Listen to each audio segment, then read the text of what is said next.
Hello and welcome to Decorating Pages podcast. I am your host, Kim Wannop, and I got a good one for you. 15 movies every production design student should watch.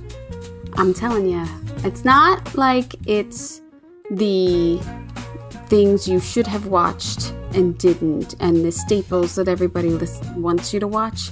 It's the ones I've seen over the past years in my 20-year career that are gems and that kind of stick out to me of lessons. And I wish someone had given me this list years ago that I could have watched and picked up some really good tips. It's going to be a different episode. I'm not going to do what Wannop's watching. I'm just going to dive right into this. And I want to start by saying I came up with the idea for this episode because every show I'm kind of running into people who are new, and that's exciting. I love that new people are starting in this business, but then I start to talk about films and television that they've never heard of. And I'm not talking about like Gone with the Wind, Wizard of Oz, Space Odyssey, Blade Runner, Star Wars, Harry Potter. Like, those things you should have seen, right? I don't know what people, I sound old. I don't know what people are watching if they haven't seen the greats. Do you know what I mean? So I'm assuming film students, people who want to get in production design, young set decorators have seen those types of films. Brazil, But if you're looking to dive a little deeper, I'm just going to give you a little synopsis of 15 films I feel like you should see. Okay? I'm going to go quick. I'm going to pick a frame from each of the films and kind of analyze a little and tell you why I think it's a great character decorating film and it's emotional storytelling. And I also only did from the 1920s to 2000. I didn't go past 2000 because that seemed too easy for young people or people have it like that. I want you to, get gritty with it. And some of them are obvious and some of them are obscure. So let's just dive into it. Now, I'm going to start off, hear me out. I'm going to start out with a silent film because don't get scared. It's a silent film. It's Our Dancing Daughters, 1928. And it is production designed by the great Cedric Gibbons and the extraordinary set decorator Edwin B. Willis, who you should know. And if not, I have a class about the two of them. They were the backbone of MGM design. And Cedric Gibbons literally has thousands of credits to his name. So he's amazing. Now for this one, it's such a staple that people should watch because it's the first time Art Deco is seen on screen. And the frame that I chose from the film is of a bedroom. And there are these stacked panels in the back of her headboard. There's a daybed placed like a throne in the room. There are these Art Deco chairs, like barrel chairs. And although it's black and white, you can still see all the textures and you can see the reflections of the wallpaper on these stacked Art Deco geometric shape in the back of the room. There's such a contrast of finishes here, which you can play off. And one of the key things is that the room is kind of sparse. And that tells a lot about the character. There's not a lot of personality here. She's trying to show off. She's trying to be something that she's not, because this film follows wealthy young women in the Jazz Age area dealing with love, reputation, and judgment. So it is a really good film, but think about that. It's the first time Art Deco is really seen in people's houses on film, 1928.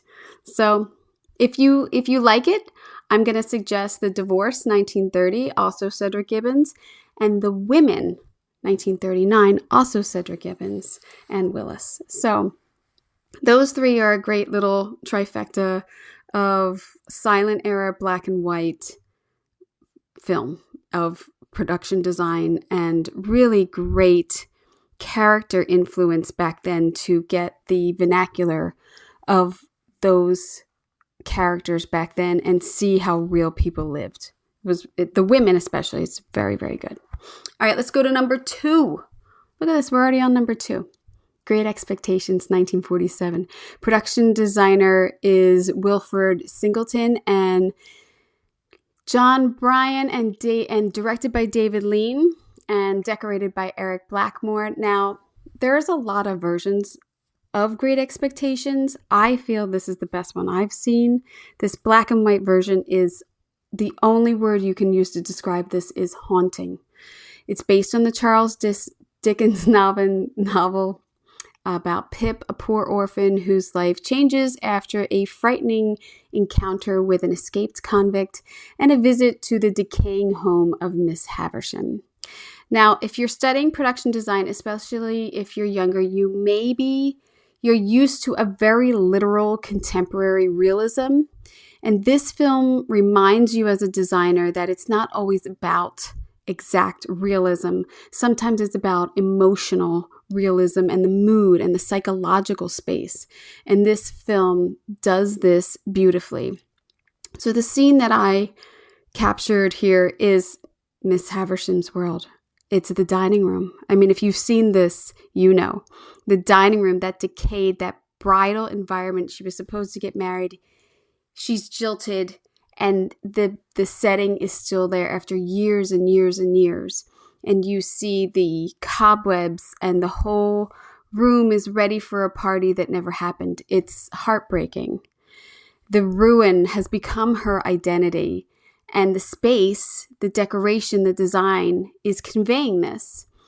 And that's really what I want new decorators to really understand. When a character cannot move on emotionally, the room often tells them before the script does about their emotion.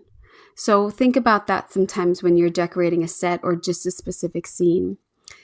The first thing in this thing is the long dining table. I mean, how great is that? Still fully set as if the meal is about to begin. And I mean, I don't know. It's so sad to me. It's just so sad. It's devastating. The plates, the serving pieces, the linens, the glassware, they're all still there.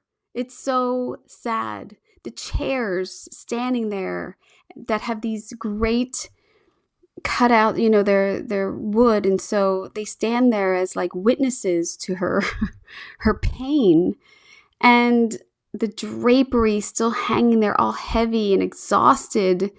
It looks like it's about to collapse from all the dust. The chandelier also have these huge cobwebs, and then of course the fireplace flickering, giving it this light and emotion in the room. It's a lot of times you're going to see really great scenes are lit perfectly. This is one of them, to capture all of these tones in everything that's going on in this room. It's a very emotional set dressing through neglect.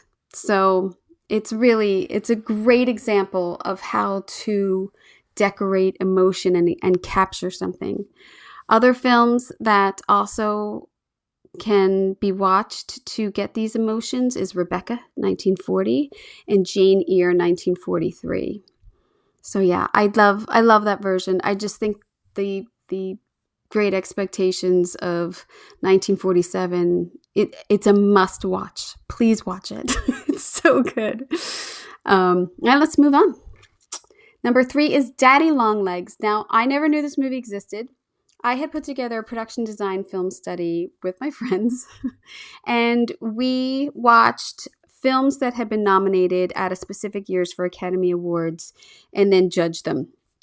And I had never heard of this movie, and it's 1955, I believe. Production design, Lyle Wheeler, John DeCure, set decorator, Walter M. Scott, and Paul S. Fox, directed by Gene Negluscio. This is a great one to study because it gives you a controlled elegance and fantasy through decor without losing the warmth. Now, it's a weird story.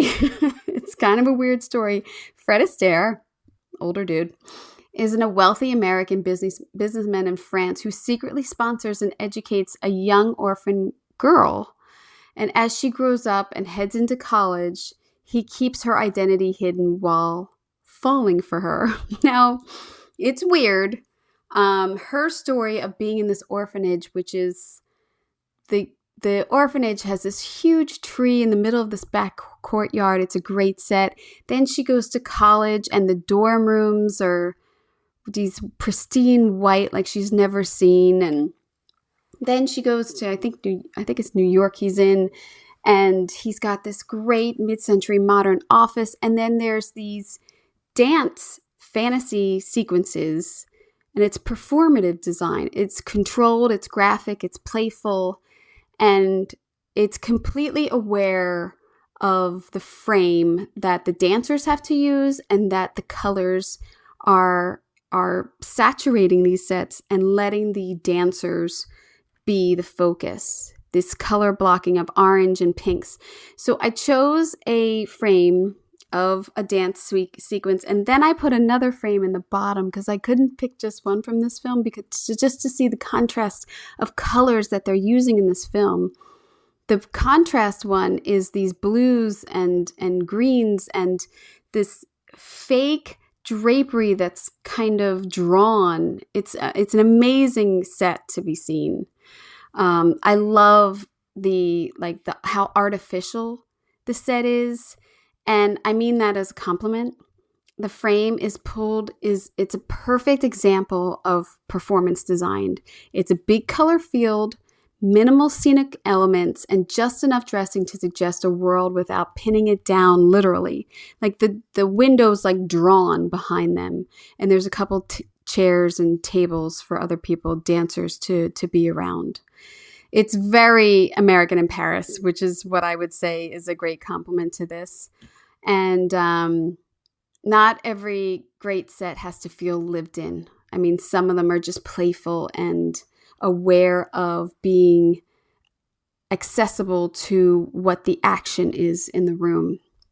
Another great film that shows a lot of this is called Star from 1968. It stars Julie Andrews. I had never heard of it either till I did this study that I gave myself homework.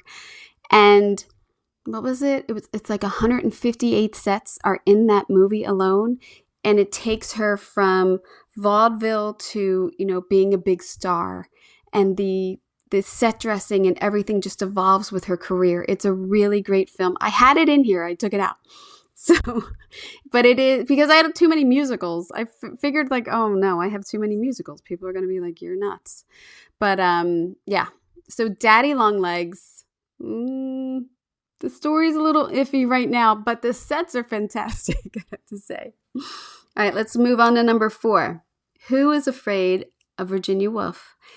It's a staple. Everyone should have seen this movie, right? 1966, directed by Mike Nichols. Production design by Richard Silbert, one of my all-time favorite production designers. Set decoration by George James Hopkins. I mean, this is essential viewing, absolutely essential, because if you want to learn how to fill a room and make it feel like a couple who is fighting, a couple who has been married for a long time, this is it. This film follows one very long, very uncomfortable night with a married couple, George and Martha, who invite a younger couple over, and they're teachers and faculty, and it's just, they discuss their loss, they discuss their love. It's an extraordinary film. This film is one of the best classes you can take in domestic psychological dressing. And yes, this is exactly the kind of set that decorators should study because it looks casual at first, but it's doing a ton of character work. I chose a scene where George is sitting in a chair, the couple is on the sofa, and his desk area is in the background. And this room feels truly lived in, not styled. It tells you these people are before the scene even begins. The back wall is packed with books, arts, paper, objects, and it gives the room this smart, layered, slightly neglected feeling. But it's academic. It's not precious or pompous. But that's the lesson here. It doesn't have to have order to look intelligent. The desk area gives the room a working pulse. Papers are out, books are stacked, lamps are practical, and it all suggests a home where work, conversation, drinking, fighting happens. Nothing is luxurious, it's modest, it's worn in and real. The books, I think, are the key detail. They're not just background, they're identity. That's who he is. He reads. He's a professor. Same with the art. I love the art. It's all varied on the wall. It's a collection over time. It's not overly curated on the wall. It just looks like they've collected art over the wall over the years and have put that in. I think it's a great detail for showing people who have lived in a house for a long time. Sometimes, you had the one picture there and then you found this other one years later. Well, I'm going to put that one up too. It happens. So this is character decorating at its best. The room tells you these are smart people, complicated people, and really not peaceful people. Another movie to suggest like this, I would say Streetcar Named Desire. And both of these are plays. So I think a lot when they were designed probably took in that everything has to happen pretty much in this room, or like they only move to 2 other rooms and then they go in the car and they go one other place, I think. But really the tree, the shot of Elizabeth Taylor through the screen door is one of the best on film. So if you haven't seen that, please take a look. All right, enough. I'm in love with that movie. Let's move on. Let's move on to Barry Lyndon. Barry Lyndon. All right. Production designer Ken Adams, Roy Walker, set decorator Vernon Dixon, and directed by Stanley Kubrick. I mean, it's awesome. It's completely awesome. It's a boring movie, I'd have to say. I've seen it probably three times. 1975. I read a whole book about Stanley Kubrick, how he made this film, and I don't love it, but I love that I've seen it, and I love that I can reference it. I would say that. It's one everyone in design school should watch, and then watch again 10 years later, and maybe another 10 years later, and I bet you'll get more out of it every time you watch it. It follows Barry Lyndon as he climbs through 18th century social chasing status and wealth, and the rooms tell that story beautifully. They're elegant, composed, and still emotionally cold. Everyone talks about the lighting in this film. And yes, of course, the natural light and the candle lights are extraordinary. They used special cameras from NASA to be able to get this dark in rooms and still be able to shoot. This movie is teaching you about restraint, about certain placement and period. Look at these rooms. I mean, the frame that I pulled is about symmetry and the mirrors and the candlelight and the overall space. There's a lot of open floor plan there. Every shot is like a painting to Kubrick. And sometimes when you decorate, it doesn't make sense that this sofa's over here and this, but go look in the camera, go look, on the playback, go see what they're doing. And if they want it symmetrical and you have to make adjustments for that, sometimes it's kind of heartbreaking, but it's also lending to the beauty sometimes of the overall. And, I'm sure you would get on the same page if you're a part of this film, but symmetry is huge sometimes, or, the triangle or whatever the director's into. You got to be able to enhance that with your dressing also. The candlelight in the mirror is amazing.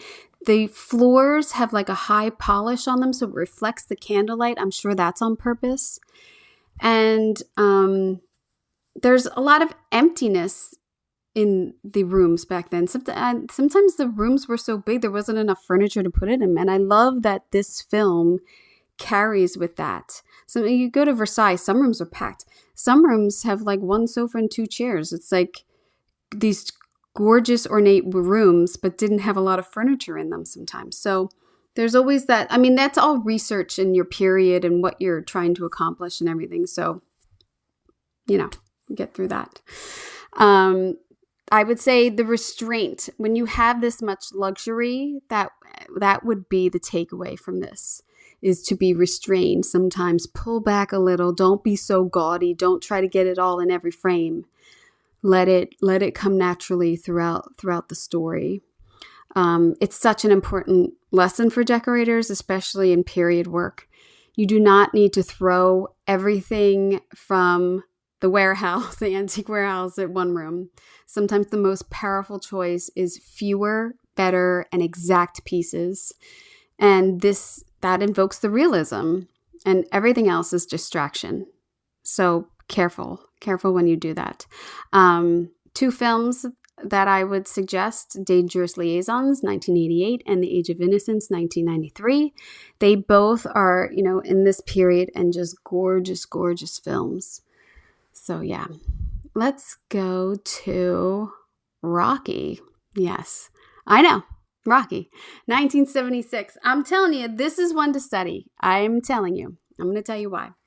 Director is John G. Avildsen, and production designer James Spencer, set decorator Charles Ronson. Now, this follows Rocky Balboa, a small-time Philadelphia boxer and a debt collector who gets an unexpected shot at the heavyweight title against Apollo Creed.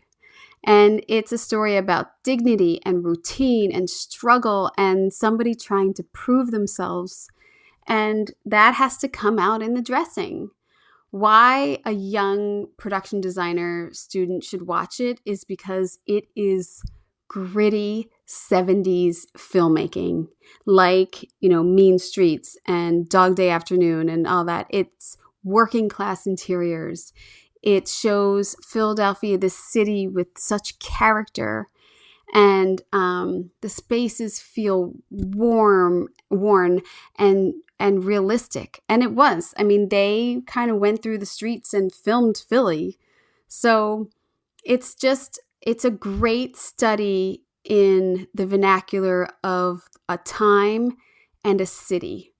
That's what I love Philly. I'm sorry. I thought about this a while ago and I was like, Rocky's a really good Philly study for that time. It's a great reminder that production design does not have to be showy to be effective. The world feels believable and tired and lived in, and that's exactly what Rocky does. So this image that I picked is of his apartment, and it's rough and it's cramped and it's completely real looking. It's dingy. It's all patched together. He's got the mattresses surrounded by ropes so he can punch them. He's got his little turtles there. Things are falling down on the shelves that are barely, full. Mix-match pieces of furniture. Nothing is polished. Then, I feel like there was a choice for this overhanging red light over his dining table. He probably found it and put it up, and he thought it was cool. He probably thinks it costs a lot, so that's why he put it there. It has personality, and it's not empty, but there's not a lot going on there, but it shows his personality, and just a great character piece. Just a great character piece to study. So Rocky. And like I said, Mean Streets and Dog Day Afternoon. Mean Streets 1973, Dog Day Afternoon 1975. All films 1970s to me are fantastic. I love the conversation. That's one of my favorites. The Godfather. You can't go wrong. Can't go wrong in the 70s. Like Chinatown. I can go on and on. In fact, I will with our next one, which is All the President's Men. I love this movie. I love the acting in this movie. I love the quietness in this movie, that your brain is thinking, what is going on? What are these people doing? What are they hiding? I can't figure it out. I mean, if you know Watergate and you know the scandal, then you know. But if you are with this film and following it, it's a great suspenseful film. All the President's Men's production designer George Jenkins, set decorator George Gaines, directed by Alan J. Pakula. It's huge. This film is huge because this is one of the great lessons of procedural realism in decorating. It's not gradual. It's not glamorous. It's not cool. It's working realism, and those are one of the most sets you're going to have to do. Do you know how many offices I've done? In police stations and hospitals, procedural is going to be a part of your life. And how do you make the first office you're going to decorate as good as the last office you're going to decorate? It's character.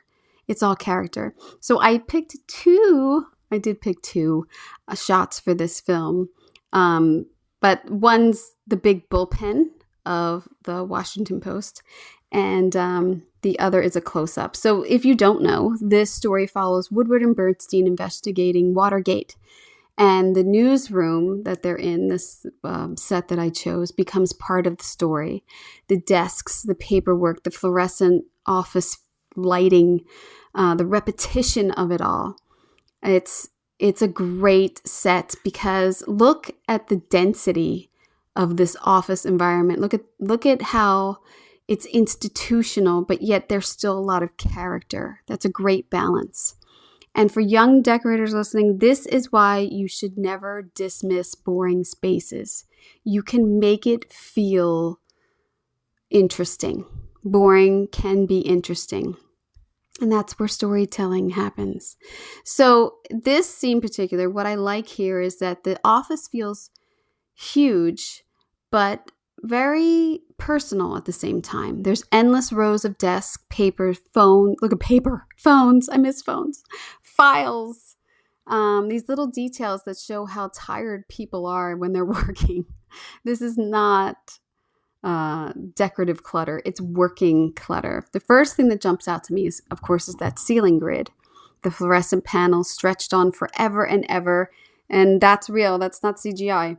Creating this relentless visual rhythm, and that's part of the design. But as a decorator, I love it because the ceiling itself becomes part of the storytelling. It goes on and on and on. You're never going to catch it. You're never going to, Then you get into the dark landscape, and that's where the real richness is. The rows and rows of workstations, the low partitions, telephones, desk accessories.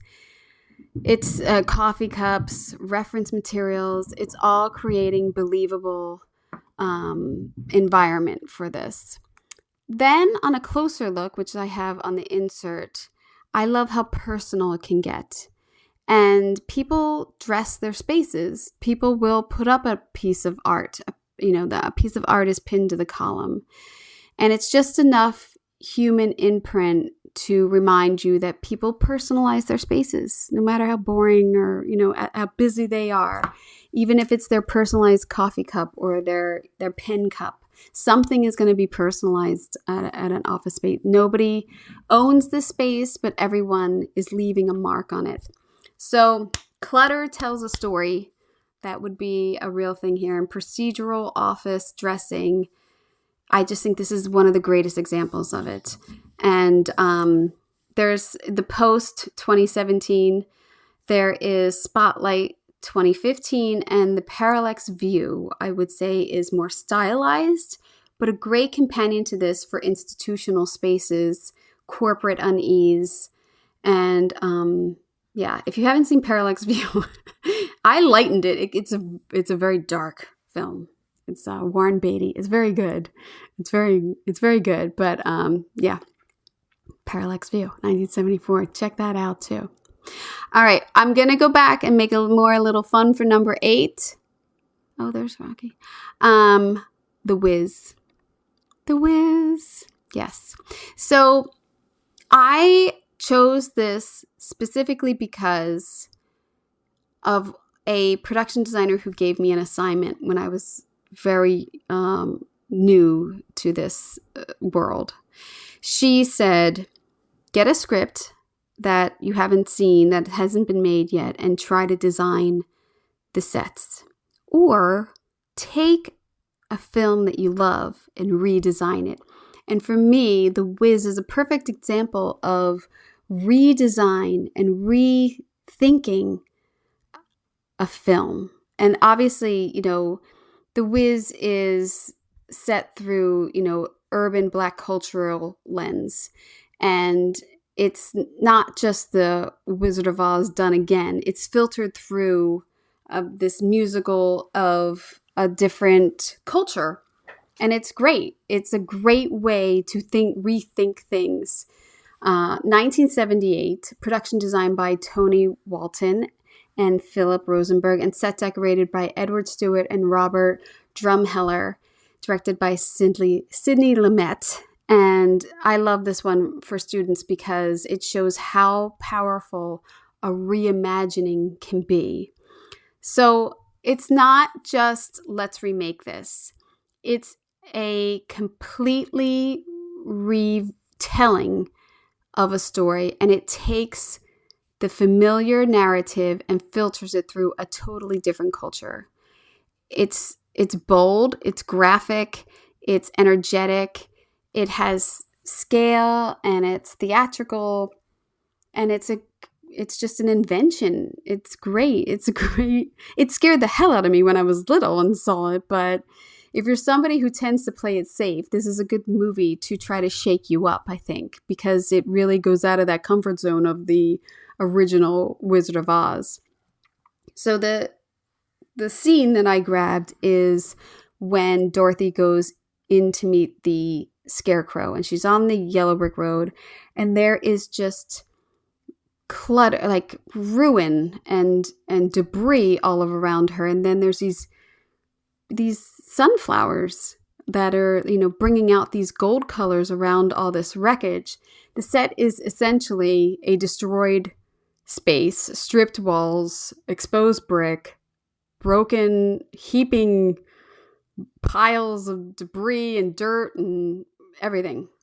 And I think it's so crazy how you can invoke a different emotion from these sets and these songs. And it's amazing soundtrack too, and it's Michael Jackson, it's Diana Ross. I mean, it just becomes transformative and it's always made me think, how else could this be done?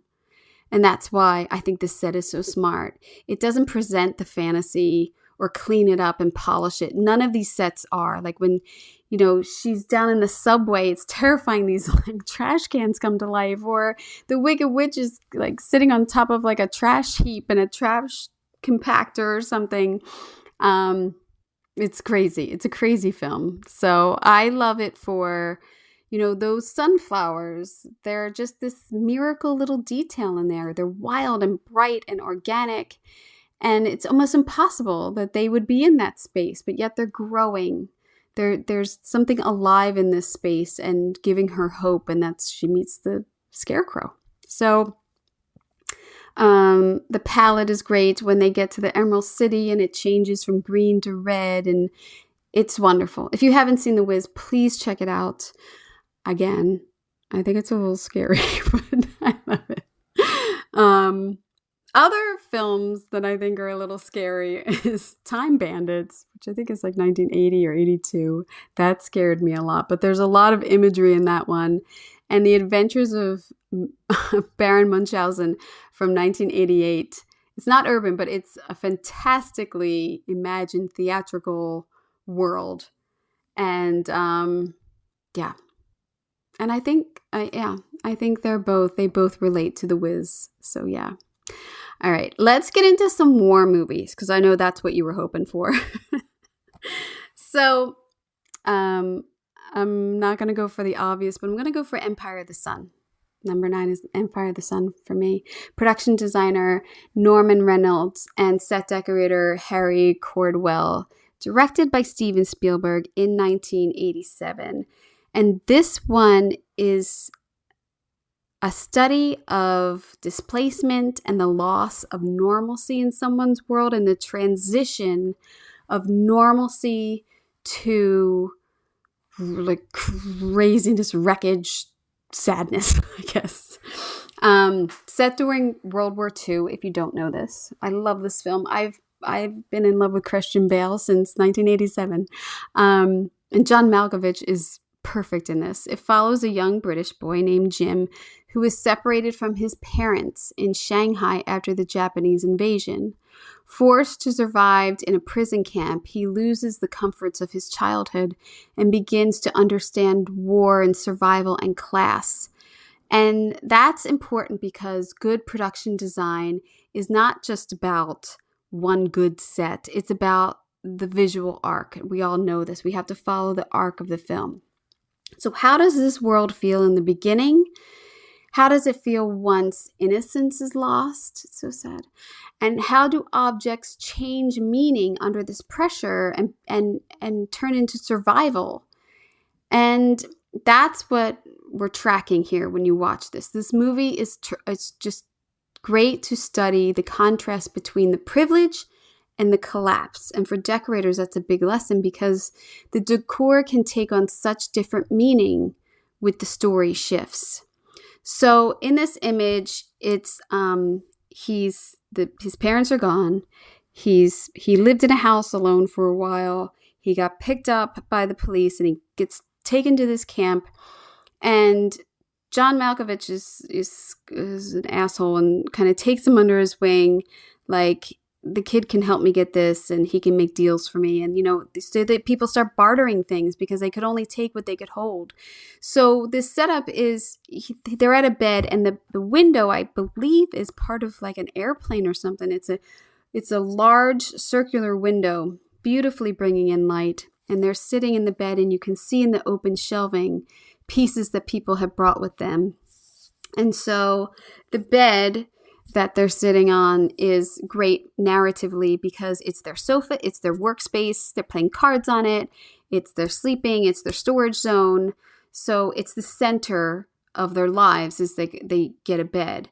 And then the open shelving that they have stacked with boxes in the background, which I think is, a terrific detail because they're showing you could really have only taken what you could have held.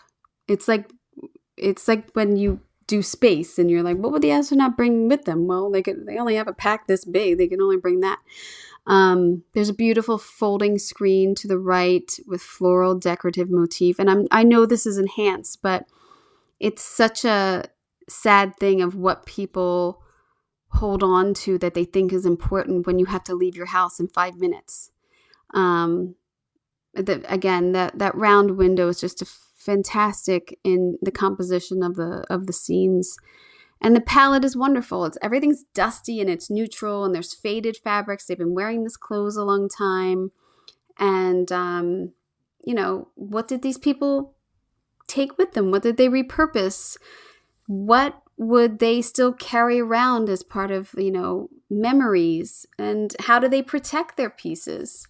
These are things you're going to ask yourself if you were decorating these sets. And that's where the truth of this dressing lies. So hardship still needs character, and survival spaces, are not just dirt piles. They should still tell us what people kept, what they valued, and how they are trying to hold on to themselves and their identity. I just love that film. And another film, I would say Hope and Glory, came out the same year in 1987. Beautiful companion to this. And 2023, All Quiet on the Western Front.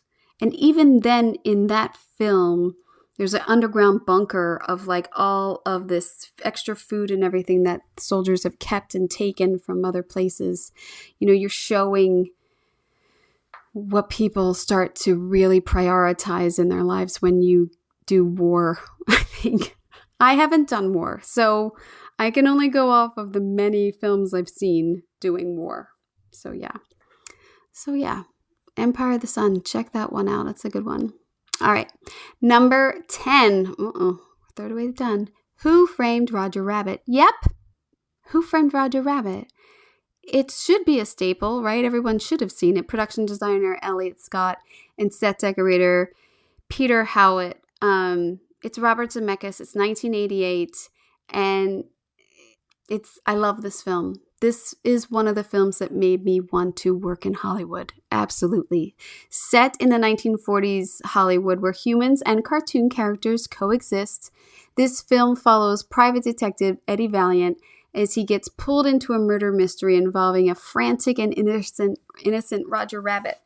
It's fantastic. This film is fantastic. The live action environments have to be believable enough to ground this movie, but be heightened enough to coexist with all of the cartoons. It's a wonderful balance to examine. So in the scene that I have picked, Roger Rabbit is at R.K. Maroon's desk, and he's showing him the pictures of patty cake of Jessica Rabbit. It's a great scene. I love the Art Deco of this office. I love that it's controlled and powerful, and this desk is, rounded and has the, all the dressing of the phone and the paperwork and the inbox, and the nameplate of R.K. Maroon is a great, anchor on the desk, the light and everything. And, the characters are in the background speaking, and it's great because you have the 1940s in here. You have to, as a decorator, work with the live action of the scene of what's going to move, what's going to break. He runs through that window back there with the outline of his body in the blinds. We got to figure that out. And what kind of blinds are they? And obviously they couldn't have been metal, so then they were wood. Like, I'm sure these were all discussions that went down. Does he spill the ink? Does it go all over the table? Does it mess up the papers? And I mean, it's a lot. It's that this movie, when they do, the sink tricks and, or he's spinning around in chairs, all of this decorating lends to the believability of the cartoons in this world. And that's a huge job as a decorator to have gotten this done. So I really have to applaud Peter Howitt for the job that he did on this. I think it's tremendous, and it's so inspiring to me. So yeah, Roger Rabbit. That's a good one to watch. That's an easy one to watch. It's just important that how many times your dressing will be integrated, whether it's live action or it's with stunts or it's with wardrobe. It's like, look at the Mandalorian and how the evolution of this, like, might not be live action, might not be like this, but things like that where it's the set dressing enhanced, into the void and into, the digital world, the visual effects. You have to think of all that now, and we have to prepare for that, and the green screens and the set extensions and the seamless integrations are key, and that's part of our job. It's awesome.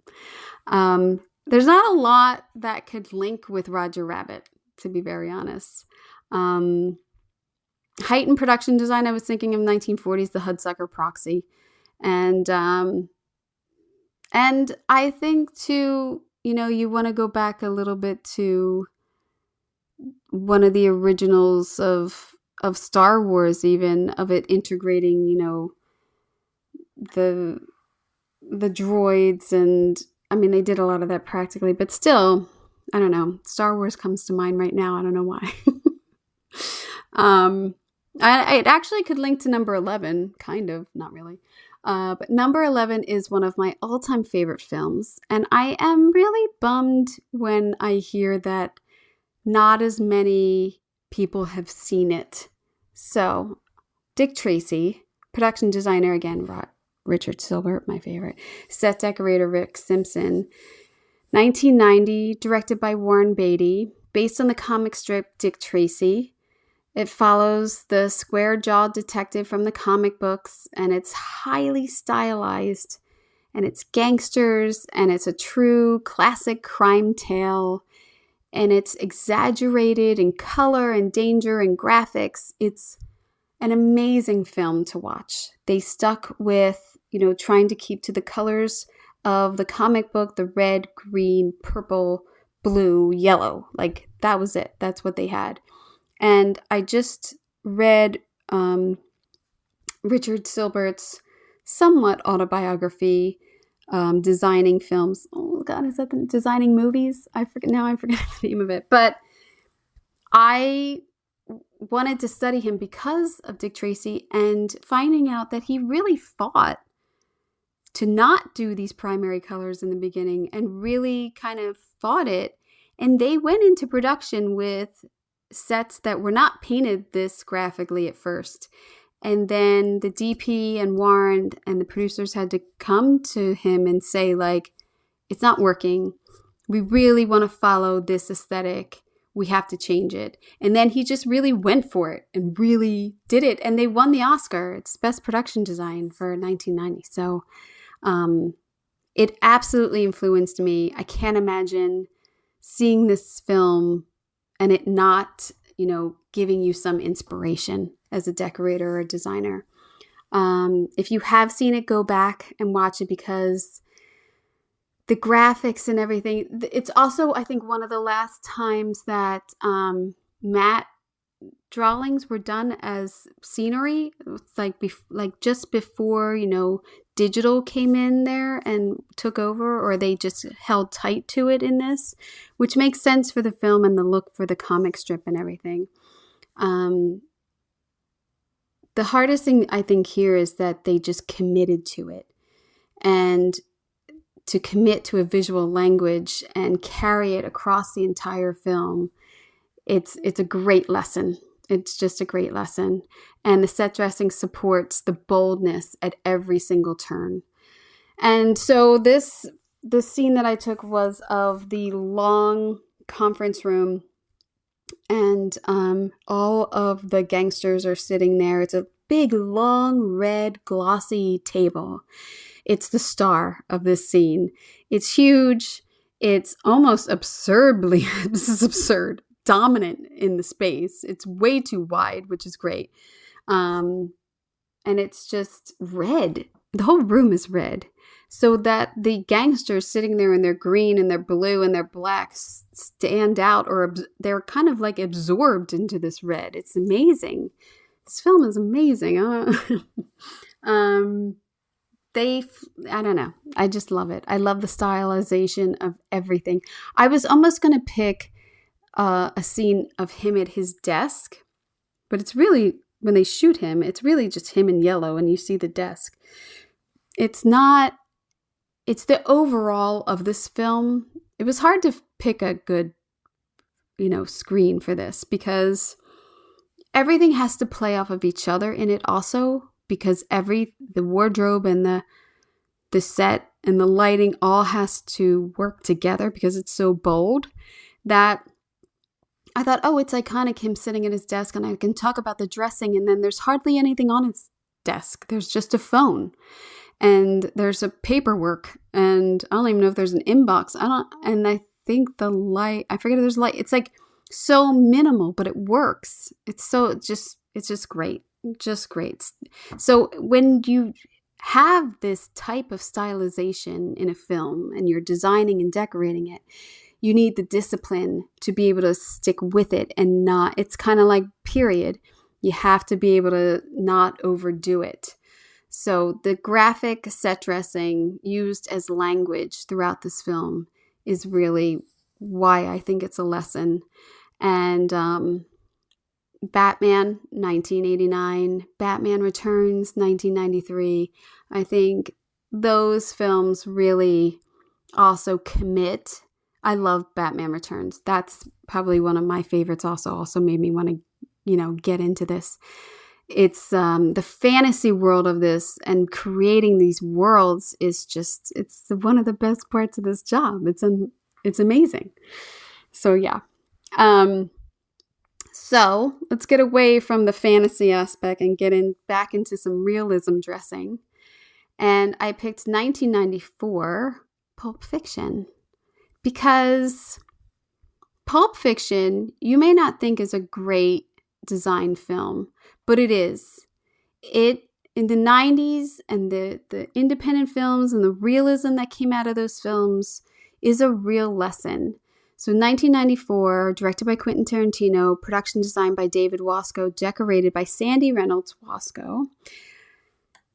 You, please, God, tell me you've seen Pulp Fiction. Pulp Fiction follows several intertwined stories in Los Angeles involving a hitman, a boxer, a gangster's wife, a pair of small-time robbers. It's got everything. Blood, guts, sex, the gimp. I mean, it's great.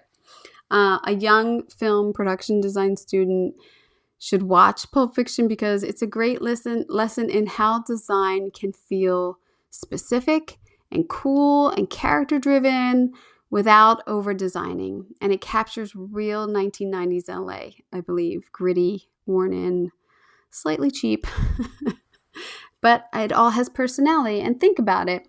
You go from like Mina's house or poolside, you have, high end. You go to working spaces like the diner, that's down and dirty. Flashback. You have a flashback from the 50s with Christopher Walken in it. That's a great scene to watch. And then you have, Hollywood apartments with basically nothing in them, but dressed somehow. Car interiors. You have, Quentin Tarantino's house, so you get some Valley vernacular in there.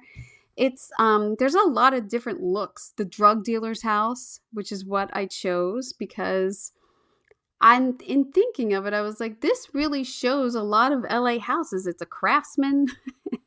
It just made me feel like, wow, they really nailed it.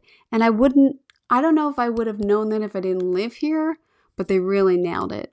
It's like little low end. They're probably in Los Feliz or something. I don't even remember, but it's open kitchen background. It's got that little crystal chandelier in the back, and the house is a mess. They're eating cereal. I mean, it's a great contrast to the rest of the film, but it's realism. They made this drug dealer's house look good in a sense. So, and she comes out from that bedroom that's a mess. I don't know. There's something about Pulp Fiction about the design doesn't oversell the moments. It just fits right in. And that's a compliment, I think. That's a great lesson right there. So, another film too that does this perfectly, but is period, is Boogie Nights. Boogie Nights 1997. I mean, that is a capture through the 70s, 80s, and early 90s also. I mean, that's a great one too. That could have been on this list. So yeah, Pulp Fiction. All right, we're already at number 13. Here we go. Romeo and Juliet. Now, production designer Catherine Martin and set decorator Bridget Brosh is in decorated Romeo and Juliet for 1996 Baz Luhrmann, and this is a must. It's a total must. And I know that the other two films I'm going to say are Moulin Rouge, obviously, but that was 2001, so I didn't go past 2000, and Marie Antoinette, I would think, combines both of period and this maximalism. Romeo and Juliet just set me on a trailblaze to Hollywood ASAP. It was like another reimagining, and it was so cool. And that soundtrack I listened to a million times over. It's fantastic for students because it shows you how to build this hyper stylization that feels just emotionally driven with this. And the design is really loud and it's really crowded. It's not empty. And there's so much symbolism in all of these rooms. Her bedroom, even when they're outside at the gunfight. And it's a good lesson for symbolic dressing, I think. There's religious objects. There's the color, the textures, the kitsch, the opulence, And it's also, it understands youth. And that's the best thing about this film. In the revisiting of Shakespeare, it truly understands the youth's pain and their emotion and the impulsiveness. And that comes through in the decor and the design. A world built around characters should not feel like it was decorated by someone who forgot to feel what it was like. I constantly think to myself, what did my 15-year-old bedroom look like? Because basically, it's kind of the same as a 15-year-old now. You just have to think of how to update it in a technical way. But girls still have pictures everywhere, or girls still have this or that, or like, you have to draw from what you know a lot in this line of work, in this business. It's also a great reminder, this film is not to be afraid of the intensity. Sometimes the right choice is more color, more symbol, more emotion. So the frame that I chose for this is when Juliet is up on the altar, and it's a ceremonial piece. And I mean, the candles, there's so many candles. It's crazy. The florals really hit between that line of, am I at a wedding or am I at a funeral? Like, they hit that perfectly. And for someone like myself who loves florals, I love to use real florals, I love the production value of it, this hits me like hard, of like, nailed it. Religious paintings and the iconography in the background. I love the symmetry that it gives on the altar, this warm amber palette of the glow of all the lights, and the bed up on the dais. That's a key decorator move up there, that she's like up on that altar. And it's very intimate and private, but yet you're in this church. It's a powerful set. So where you place an object can completely transform what it means. So yeah, it's a great study. And the fish tank and the party is fantastic. And yeah, it's a great rewatch. Go back and rewatch that one. So yeah, as I said, Moulin Rouge and Marie Antoinette 2026 also, to me, would be a great triptych here. Number 14, we're almost done. Can you believe it? Number 14 is Gattaca. So I recently watched this and thought, man, I'm glad I rewatched this. I forgot how good this movie looked. Production designer Jan Rolfs and set decorator Nancy Nye. Bravo. It's directed by Andrew Nicole. It is set in a future where genetics determine your place in society, and Vincent has to fake his identity to chase his dream to space travel. It's one of the best examples of how production design can make a world feel elegant, intelligent, and terrifying without ever becoming like loud. Like, it's very subtle. These designs are very subtle when you look at these buildings and the design of this. There's minimalism, but it's pressure. There's a lot of pressure to be perfect in this film. So to me, the image that I chose was of the workstations again. Think of the difference between this and like All the President's Men. All of these repetitive workstations, the repetitive lights in the ceiling. It's a discipline in this environment. Every desk has the same thing, or doesn't. They don't have anything. It's dressed for the system. It's dressed to comply. And the control. So the biggest visual move here is the field of identical curved workstations that go throughout the space and just like look like they're going to go into forever. It's great for furniture layout to look at. The palette is great, these grays, but yet it's warm. Like, look at the warm lighting up there. But it's also cold. Everything's cold in there. It's so sterile. The lighting just does a lot of work here. And I don't know. In rewatching it, I was like, I don't think this film gets enough credit. And Jude Law's fantastic. He's great. He's great in everything, though. He'll be great in number 15, too. So, yes. I don't know. I just think Gattaca... Now, they used a real location. It was in Northern California. This, I think it might have been a Frank Lloyd Wright building, I believe, as the hallway and the big elevator that goes up. But like his apartment is so stylized and empty. His apartment's kind of empty without all of these medical things. They've got like one chair and like he's got one bed. And even when he's recovering from his leg operation, like he's lying on the floor. There's nothing in the room. It's crazy.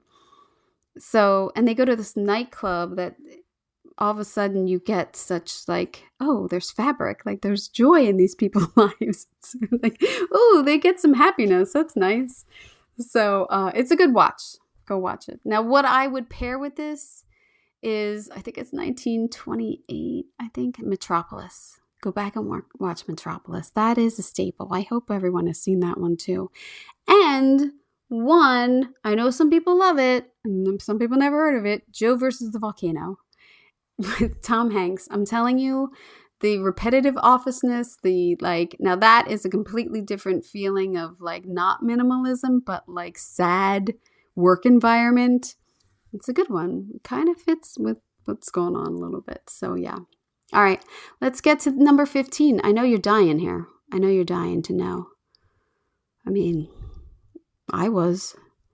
Talented Mr. Ripley. Now, hear me out. Production designer Roy Walker and set decorator Bruno Cerci. Directed by Anthony Minghella in 1999. So it took it all the way down to 1999. It's set in 1950s Italy. And it follows Tom Ripley, a young man of modest means who is sent to convince wealthy playboy Dickie Greenleaf to come home from Europe. And once Tom gets close to Dickie's glamorous life, he can't let go. I love this film. I love this film. If this film is on, I have to watch it. It is a beautiful period film. It's a film where you want to step into this time period. You want to live with these people. You want to go to Italy. It's better than Roman Holiday to me. It's such a sense of longing. He longs for this life. He wants this glorious life. He came from nothing. He lied and said he was something when he's not. He has no privilege, and they do. And Gwyneth Paltrow, and I don't really like Gwyneth Paltrow, but I think she's fantastic in this. She goes into an ugly cry really well. But again, Jude Law's fantastic. I love me some Matt Damon. And Philip Seymour Hoffman is fantastic. Okay, enough about the acting because I could go on. But think about it as you have period design and you have to make it so that someone wants it. He's constantly wanting this person's life so much that he kills them. So it's romanticized. You have to step into that romance of the dressing. And it's not hard for Italy 1950s, to look great. So it's a gorgeous study in the specifics of a period, and then building a life. Like when you go to Tom, I didn't pick it, but like when Tom gets his own apartment, first it's so opulent and it's so over the top, and he's got the statue that he kills Freddy with, and it's great. Versus his second apartment, which is more restrained and it's like kind of falling apart, but it's still super cool. It's crazy.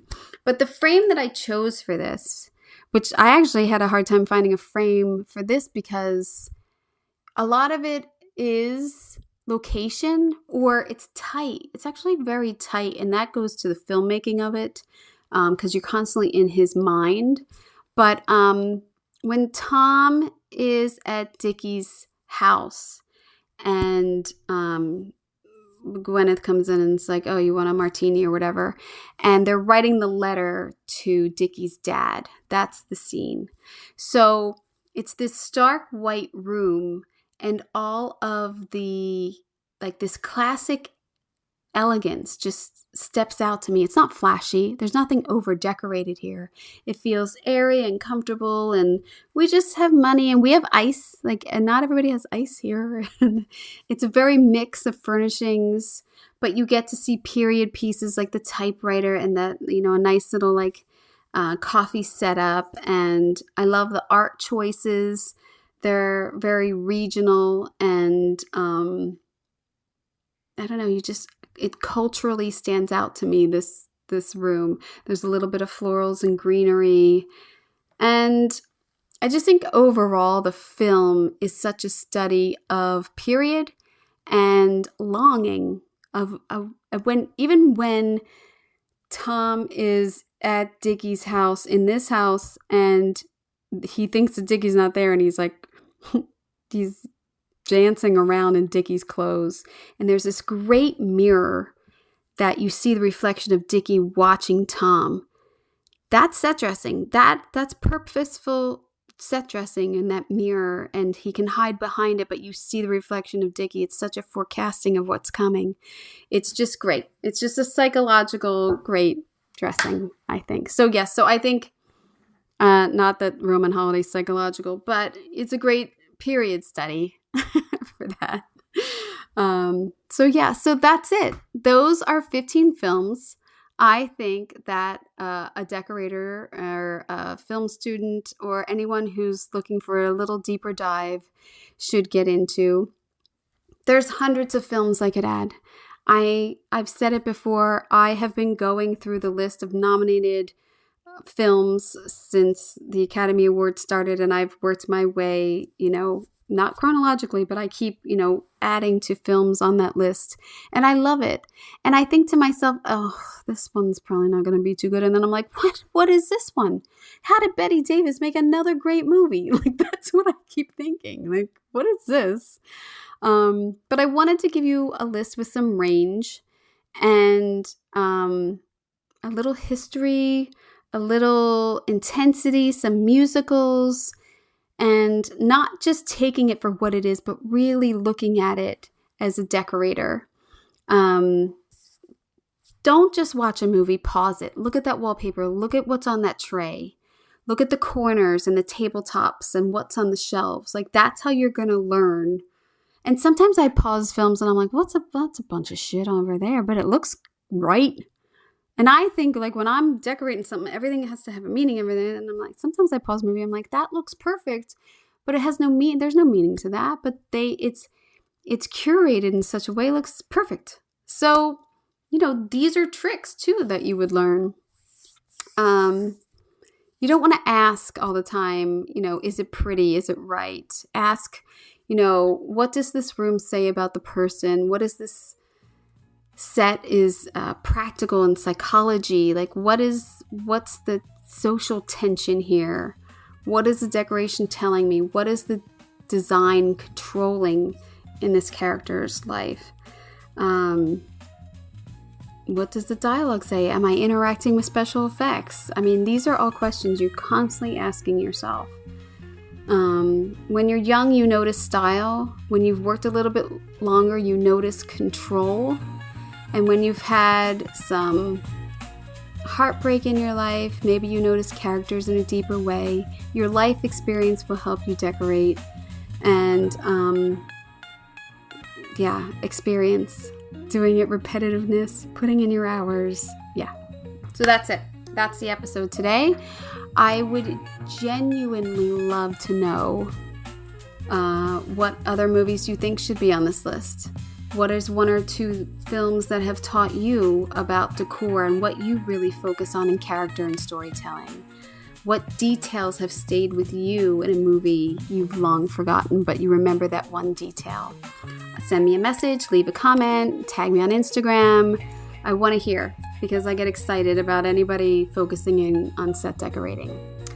If you love this, I am going to do a deeper dive of 5 or 3, I forget what I did. Deeper dive of decorator films that really teach the decorator eye I don't know how to explain it, but it comes out Thursday, so. But that also is just part of the Gold Room series, which is the on Patreon and iTunes, it's the paid subscription. So if you like a deeper dive than this, I feel like I just scratched the surface on most of these. You can check that out. But please check out any of the 250 episodes I have on this podcast. And what else? What else can I say? I don't know. Like, subscribe. I hope you enjoyed this. I hope you got an earful. I'm Kim Wannop for Decorating Pages.